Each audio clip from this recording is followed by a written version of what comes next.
your friends' minds to be there, and the topic can be absolutely anything.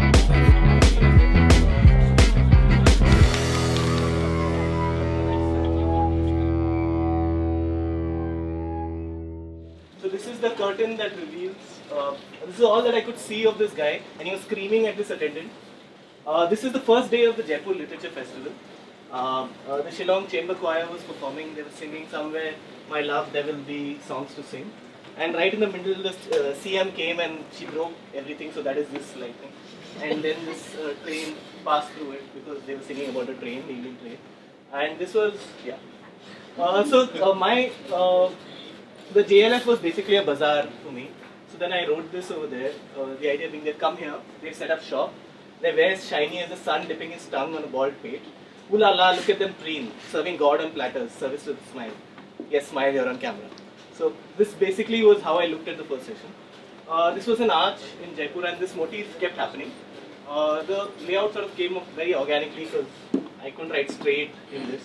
What's written is about the circular nature of life and systems, and this it became dark a little bit because I said we start making even the systems and the boundaries look beautiful so that we can get used to it. This was the museum in Jaipur, and I really love museums because there's so many different places that come together at once. Suddenly, you see a vase, and it's like a whole universe is creeping out of that vase, and it transports you to a different time. Or the arches, the Jerokas. This was a veena, which was like human size. Yeah, this was Baba Girdarnath in Pushkar, and we had a great time. He kept calling me to sit and talk with him and all that, and we talked about the Ramayana, and I asked him whether he thought Ram knew whether he was a god, and he disagreed. He said Ram knew, but I think he didn't know. This was this mariachi guy who was... Yeah, of course. This was a mariachi in my hotel, and he was really playing some amazing Spanish songs. So I jammed with him. I jammed with a couple of singers in Pushkar Ghat. There was a guitarist and another nagada player and a trumpeter. And this was the image that came while I was watching. This is the ecosystem around Pushkar. As you can see, there's no perspective. But there are a lot of things happening. Again, you have birds. This is Ye Bhagwan Ko Jala Raha Hai going up. And the idea that God is an excuse for heat, for warmth, for survival. There are dogs, there are cows, and everything lives around this very quiet place. Again, you have birds, and this was a vision I had while sitting on top of a rooftop restaurant in Pushkar and the quiet lake, etc. And I find this moment when the birds suddenly fly out into the sky very interesting. And I use that metaphor. So it's another poem. This is Pushkar at night.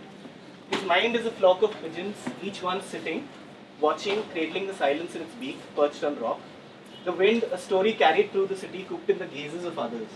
Every bird sun-drenched, stretched long in repose. Watch him, wait for it, the epiphany, the sudden susurrus, an ecstasy of wings.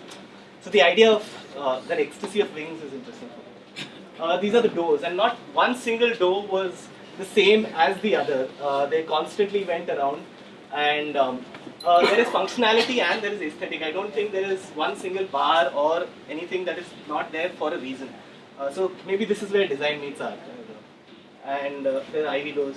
The jalis, of course, again the functionality of the jalis are very interesting because so the air gets compressed when it goes through the jalis and the holes, and so there's a cool breeze. This is in Jaipur, in Udaipur City Palace. Udaipur is also very, very beautiful.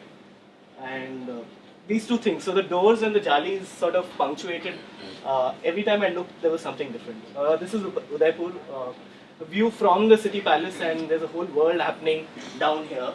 Another completely different world happening down here, and this person sort of came in the middle. So this made me think of this word that's entered pop culture, the idea of sonder.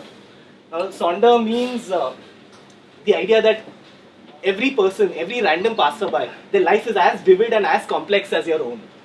And you might just be in their life as, passing a blur of traffic or, just some other person. But that idea really fascinates me, and I think when I travel, I try to capture those moments when the interactions happen between those multiple layers of things. Yeah, so this is supposed to be an ode to the art of keeping notebooks and diaries. These are some collections of, I think, some Japreets and some my diaries. There's some diaries over there, and so this is how I document, how I create, and how I observe my travel. Yeah, that's what it is.